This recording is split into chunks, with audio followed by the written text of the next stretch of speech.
What's good, YouTube? And welcome to Supreme Darkness pre-sales being live. I've had time to go through Gamer's Choice pre-sales and now Tier Zeros are live. You can use code What'sGood5 for 5% off and support the channel directly at either site. And some things are more expensive over here than there, and some things are more expensive over there than here. Let's go ahead and break down my thoughts. I think this set is a lot like Yawn of Majesty, where it does have some impressive cards, but it feels more like a DLC update to other decks for the most impressive parts of it, and I don't think the sealed is going to do all that well long term, except for one glimmer of hope.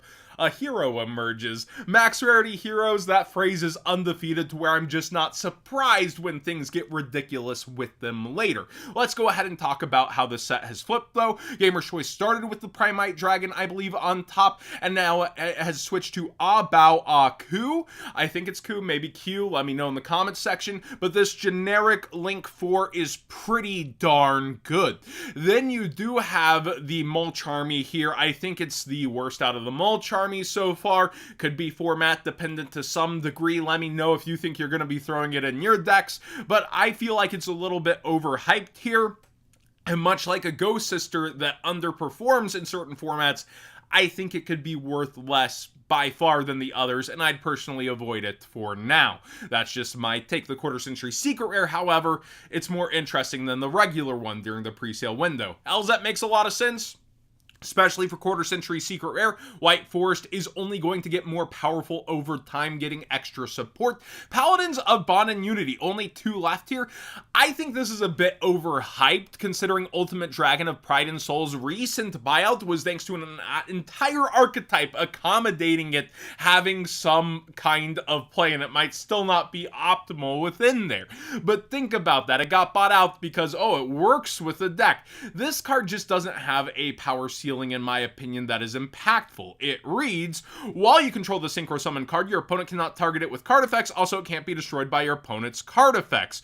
Cool protection. While you have 25 or more cards in your graveyard, the Synchro Summon card gains 100 attack and defense for each card on the field and in the graveyards.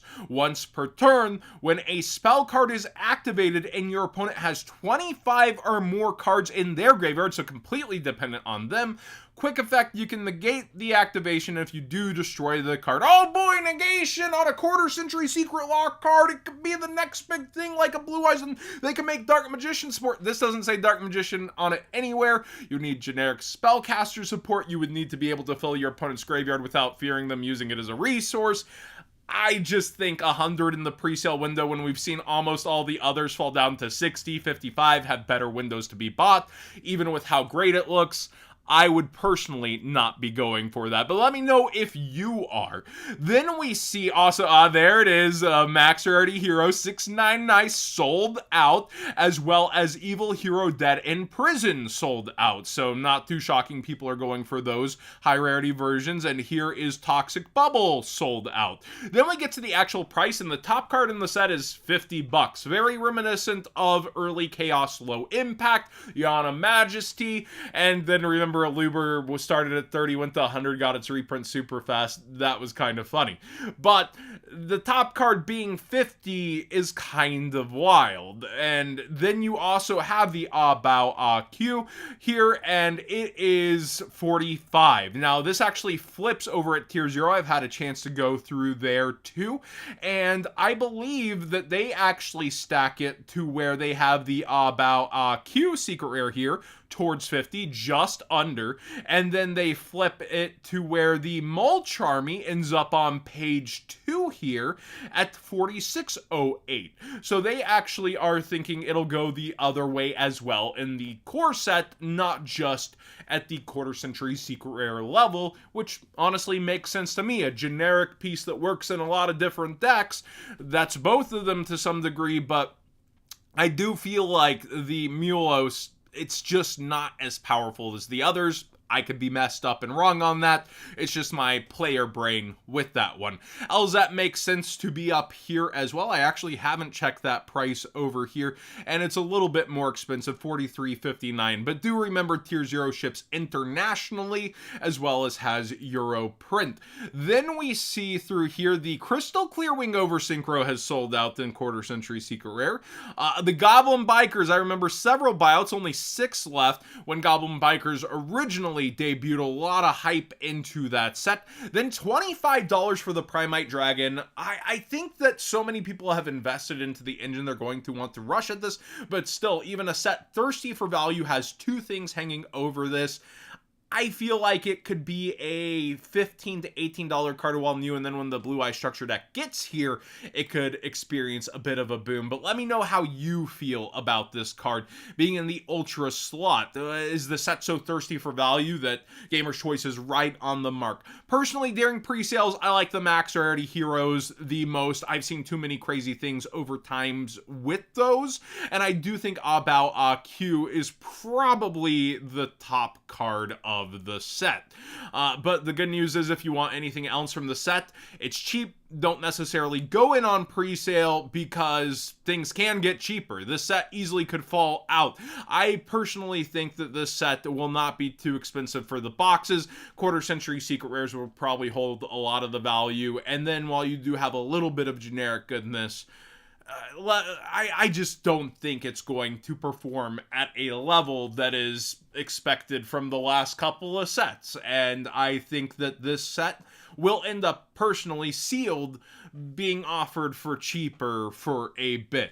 Now, one thing that I would be getting sooner than later, Tier 0 has the Blue Eye Structure decks, and you can use code What'sGood5 for 5% off and support the channel directly. If this knocks you out of free shipping, just add something else to your cart for free in order to get back to the value. There's tons of different value things on the site, so unfortunately it may not be a cash back thing. It could end up being sleeves or a card, but you can get back to that value. I saw several people had that happen. They're like, your code made my order $18 more expensive, so I didn't use it. Like, just add something back to your cart for free. Sorry to make you fiddle-faddle a little there, though.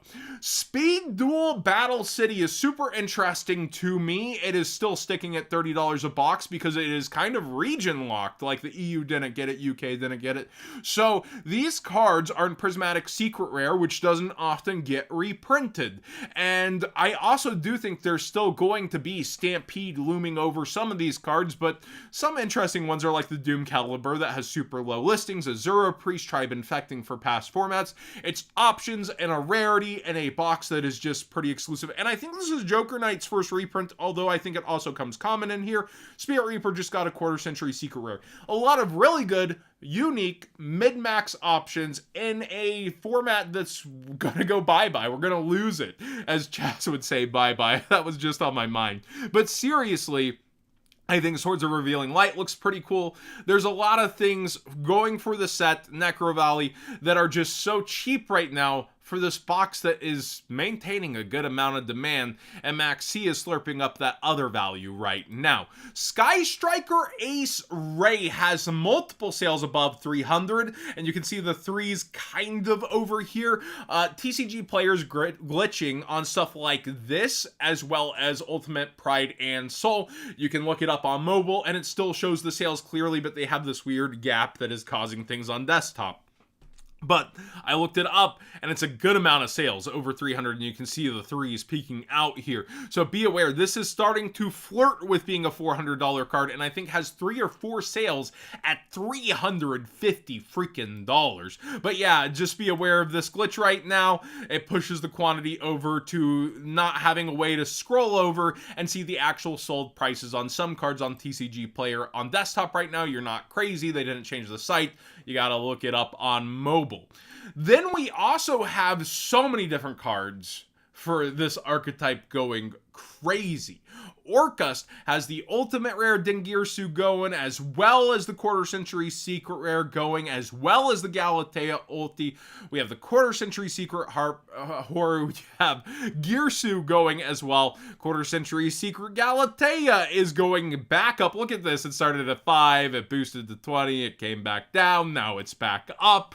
Yeah, you also have Orchestrated Return, of course, the OTS Hollows for Orcust. I think Crescendo might have never got a reprint as well, and it is continuously trekking up to now be a $3 card. So if you got Orcust stuff from TOS format, either hold on to it and be happy you got it cheap, or it might be a pretty good time to sell it when the support is almost here. Kokimero Drago Ultimate is just notable because I believe it did get its quarter century secret rare and platinum secret, yet look at this. We see that the lowest near mint period is 120 for any ultimate. I think they cleared out the unlimbs as well some time ago, and sales for even light plays are still hitting really up here despite there being that quarter century secret rare. So there are a lot of people that are like disregarding OTS ultis, but really still liking old school pack ultis.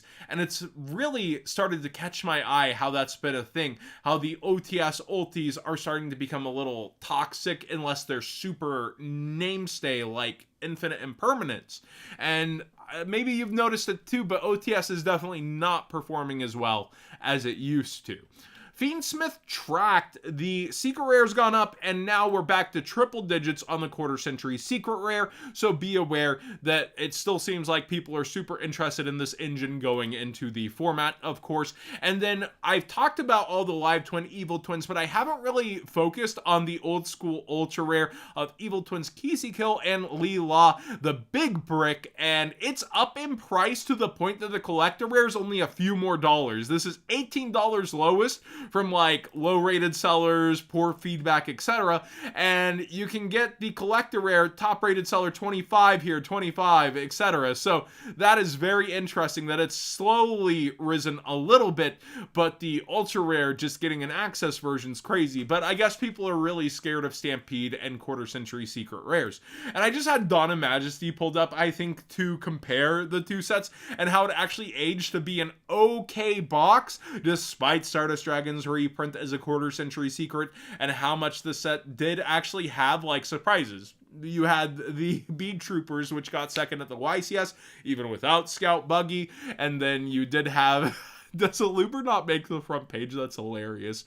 Oh no, there he is. He's just playing. I have my mic right here, so sometimes I can't necessarily see, but it's just crazy to me how like low value the set is, but the box actually managed to maintain a little bit of a dub. That's why I do have some hope, super long term, that the set turns out all right, but I don't think that's necessarily going to be the case for a very long time.